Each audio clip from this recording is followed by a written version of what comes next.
नमस्कार दोस्तों, स्वागत है आज की इस वीडियो में। दोस्तों आज की इस वीडियो में हम बात करेंगे पार्टनरशिप। तो पार्टनरशिप जो लॉ है, कानून है, किसके तहत आता है, उसके क्या प्रावधान है। अगर आप पार्टनरशिप से संबंधित कुछ जानना चाहते हैं, कुछ नए प्रावधान के बारे में, या पार्टनरशिप फॉर्म या पार्टनरशिप बिजनेस स्टैंड अप करने जा रहे हैं, मतलब स्टैंड करने जा रहे हैं, शुरुआत करने जा रहे हैं, तो आप बिल्कुल सही जगह हैं। इस वीडियो में हम पार्टनरशिप पर बिल्कुल डिस्कस करेंगे। तो वीडियो शुरू करते हैं। तो देखिए, सबसे पहले हम लोग चलते हैं। काफ़ी मेहनत करने के बाद में मैंने आप लोगों के लिए कुछ महत्वपूर्ण फैक्ट और लॉ को इकट्ठा किया है।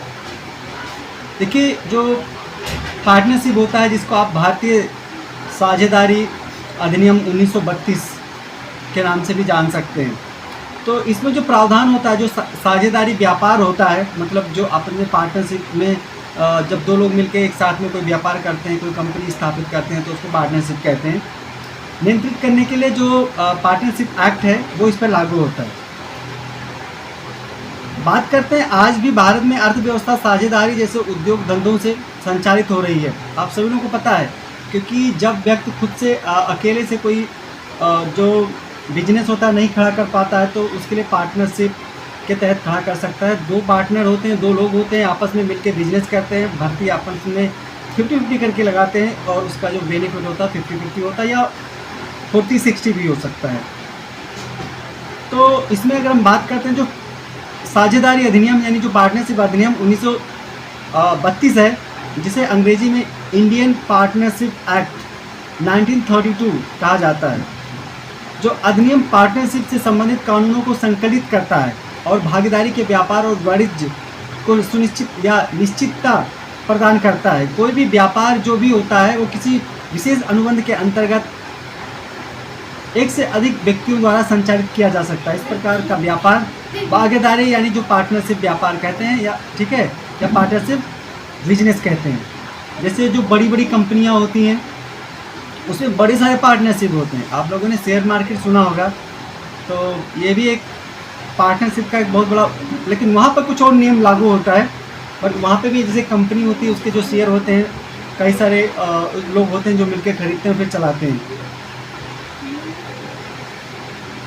तो जो पार्टनरशिप है वो क्या है, उसकी डिफिनीशन की अगर बात करते हैं, यानी जो समझौता होता है, तो साझेदारी का जो समझौता होता है, जो साझेदारी होती है, जन्म के बाद भी भारतीय संविधान अधिनियम के अंतर्गत पहले करार होता है। करार क्या है, यह जानने के लिए करार संबंधित आलेख, मतलब बहुत सारे ऐसे चीज़ें अंतर्गत, मतलब सीरीज आती है विधि, किससे उनको पढ़ी जा सकती है। भागीदारी एक से दो या दो से अधिक व्यक्तियों के बीच में होती है, एक व्यक्ति में कभी भी नहीं होती। एक से अधिक व्यक्ति होते हैं तो वहीं पे पार्टनरशिप हो सकता है, अन्यथा नहीं हो सकता है। इसमें कुछ जो पार्टनरशिप होती है, उसकी कुछ रिस्पॉन्सिबिलिटी होती है, उसका रजिस्ट्रेशन होना बहुत जरूरी होता है पार्टनरशिप का, जो रजिस्ट्रार के यहाँ होता है। बिजनेस आप लोग समझते होंगे क्या होता है, व्यापार होता है जब दो लोग मिलकर आगे बढ़ाते हैं। अब हम कानून पर बात करते हैं। जो पार्टनरशिप एक्ट है 1932 सेक्शन 2 के अंतर्गत, यानी ख के अंतर्गत कारोबार की परिभाषा दी गई है, जिसके अनुसार प्रत्येक व्यापार पेशा कोई वित्त से है। मतलब इस प्रकार से परिभाषित किया गया, कारोबार का जो अर्थ होता है वो स्पष्ट नहीं होता है, बल्कि इसे कारोबार का गणनात्मक स्वरूप पर स्पष्ट होता है। कुछ जजमेंट के बारे में जानते हैं जो पार्टनरशिप पर है। तो एक है विश्वनाथ नमकचंद्र AIR 1955 के प्रकरण में न्यायाधीश वेंकट रमन ने अपने निर्णय में कहा कि जो साझेदारी होती है, यानी जो पार्टनरशिप होती है, वहाँ हो सकती है जहाँ कोई व्यापार किया जाता है, जहाँ करने के लिए कोई व्यापार करने के लिए ना कोई ही वहाँ पे साझेदार का प्रश्न ही नहीं उठता है। जहाँ व्यापार करना, जहाँ पे व्यापार ही नहीं है, वहाँ पे तो साझेदार की क्या कहते हैं, जो व्यापारी जो पार्टनरशिप है उसकी कल्पना नहीं कर सकते हैं। विक्की चंद बनाम हरीश चंद्र AIR 1940 नागपुर 211 के मुकदमे में अब निर्धारित किया गया कि दो व्यक्ति मिलकर रुई की 100 गांठें खरीदते हैं और संयुक्त रूप से बेचने का करार करते हैं। यह करार कारोबार है, और कारोबार में दोनों भागीदार भी हैं। तो यह एक भागीदारी है, मतलब ये पार्टनरशिप होगी। और भागीदारी के जो कारोबार होते हैं आवश्यक होते हैं, कारोबार के लाभ से अंश जो होंगे, अगर 50% लगाते हैं तो उसमें 50% मिलेगा सबको, कोई इधर कम ज़्यादा नहीं मिल सकता। वो परसेंटेज कितना परसेंट कोई व्यक्ति लगाता है उस पर। जैसे कि अब कुछ उदाहरण समझते हैं, कुछ और अलग तरीके के उदाहरण को समझते हैं। जैसे कि दो स्वामी अपनी संपत्ति को साझे में रखकर संयुक्त रूप से उठाकर भागीदारी का निर्माण कर सकते हैं, उसी प्रकार दो डॉक्टर या दो वकील रोगियों की चिकित्सा करने के लिए अपने मुवक्किलों का मुकदमा लड़ने के लिए भागीदारी का निर्माण कर सकते हैं। ना कि केवल बिजनेस में डॉक्टर और वकील भी कर सकते हैं पार्टनरशिप।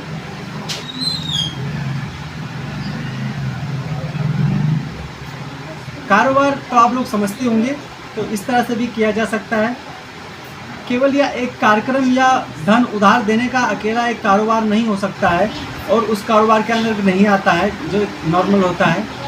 भागीदारी अलग चीज़ होती है। और भागीदारी को और अच्छे से समझने के लिए जो अधिनियम की धारा 4 है उसमें हम देखने को मिलेगा। कुछ ऐसे भी लाभ होते हैं अंश प्राप्त करने के साझेदारी नहीं होते हैं, जैसे फॉर्म में उन्हें साझेदार नहीं माना जाता है। जैसे निम्न कुछ महत्वपूर्ण चीज़ें हैं, जैसे संयुक्त हित रखने वाले व्यक्ति,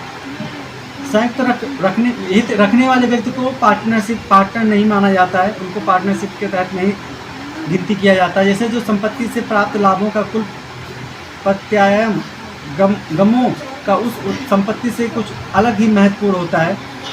धन उधार देने वाले व्यक्ति द्वारा कारोबार के लाभ में अंश प्राप्त करना, फिर सेवा के अभिकर्ता द्वारा लाभों का अंश प्रदान करना, फिर मृत्यु प्राप्त भागीदार के बच्चे या उनकी विधवा, ये थोड़ा महत्वपूर्ण चीज़ है तो इस पर डिस्कस करते हैं। जब किसी साझेदार फॉर्म में किसी साझेदार की मौत हो जाने पर उसकी विधवा या उनके जो बच्चे होते हैं वार्षिक रूप में लाभों में अंश के प्राप्त उनको फॉर्म का भागीदार नहीं बनाती है।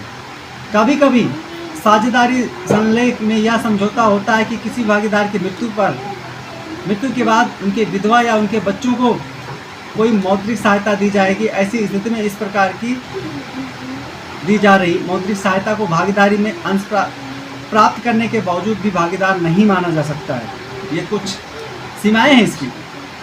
ख्यात बेचना, यानी जो फेमस ख्यात बेचना क्या होता है? कारोबार के किसी परिधि में स्वामी भागीदार उस कारोबार में गुडविल के विक्रय के प्रतिफल स्वरूप लाभ के अंश की प्राप्त उस फर्म को भी भागीदार नहीं बना सकते थी।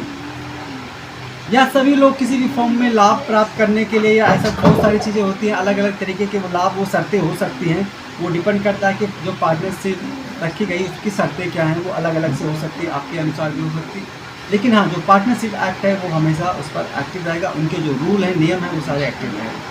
आशा करता हूँ इस वीडियो से आप लोगों को बहुत कुछ सीखने के लिए मिला होगा। अगर आपका कोई सवाल है तो कमेंट करके पूछ सकते हैं। बहुत बहुत धन्यवाद।